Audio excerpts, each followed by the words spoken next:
Subscribe if you don't want to miss a thing.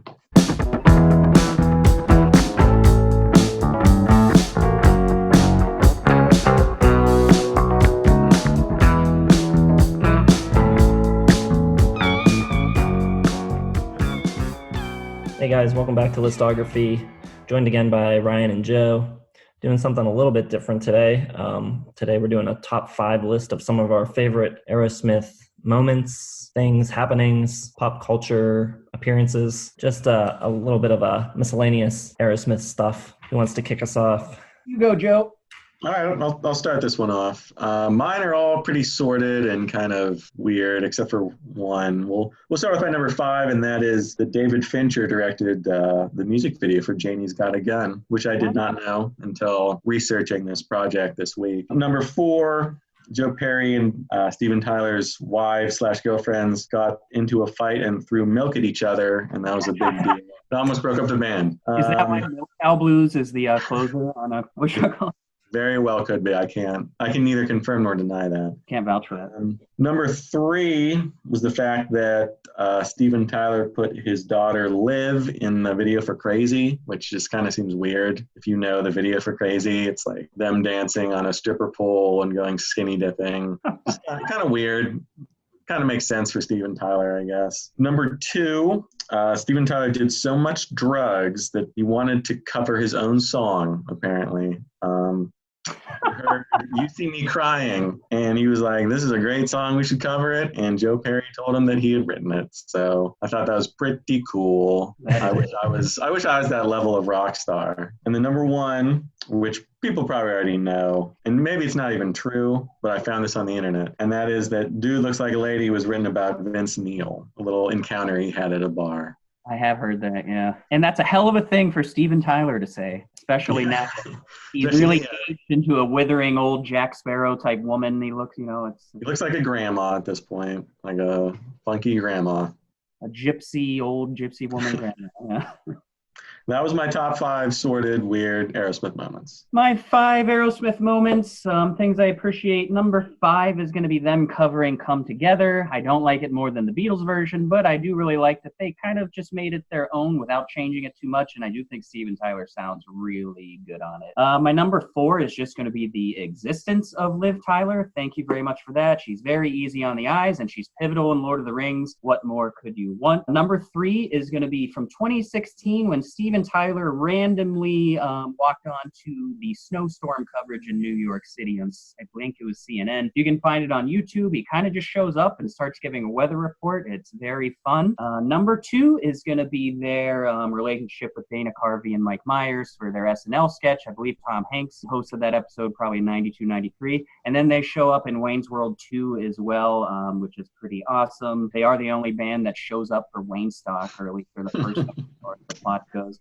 And number 1 is going to be their collaboration with Run DMC for Walk This Way. It was a nice bring them back to the forefront, put them right back on the map, and they seized that opportunity in that moment and recreated themselves kind of after that.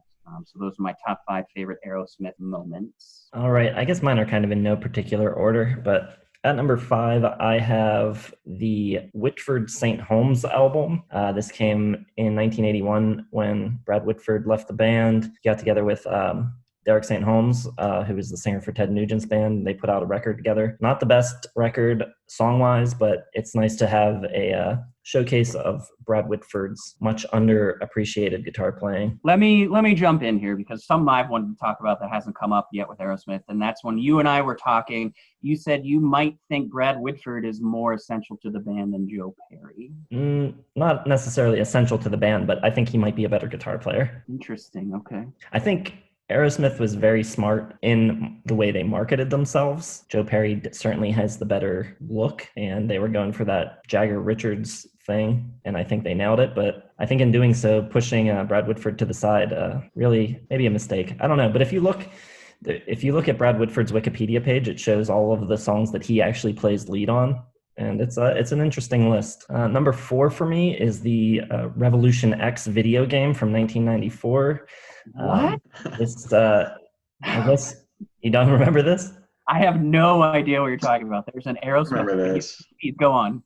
Yeah, so I don't know if it was made for a console. I think it was, but I remember the arcade version. This came out sort of like right around the time when I was old enough to be able to like walk around the mall by myself. And I remember going to the arcade and playing this game. Yeah, I don't remember exactly. You're like, the band was kidnapped and you're trying to get them back or something. It's like a shooter game. Awesome. Number 3 for me, I have the fact that Liv Tyler was raised by Todd Rundgren. She didn't know that Steven Tyler was her father, and Todd Rundgren actually raised her, which, I mean, can only make you more awesome as a person, I think.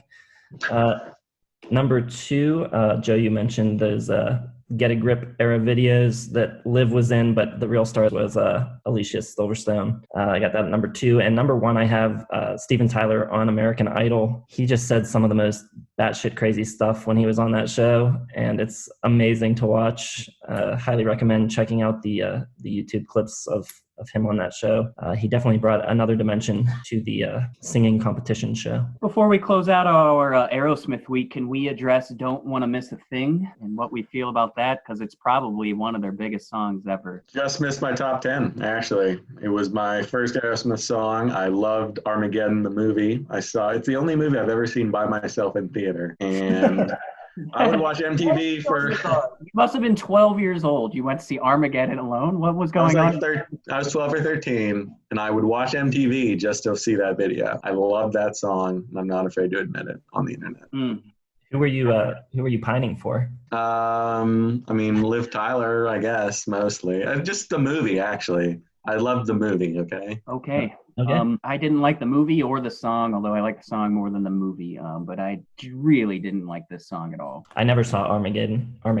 So you've played a bizarre Aerosmith video game. I've never seen Armageddon. Yeah.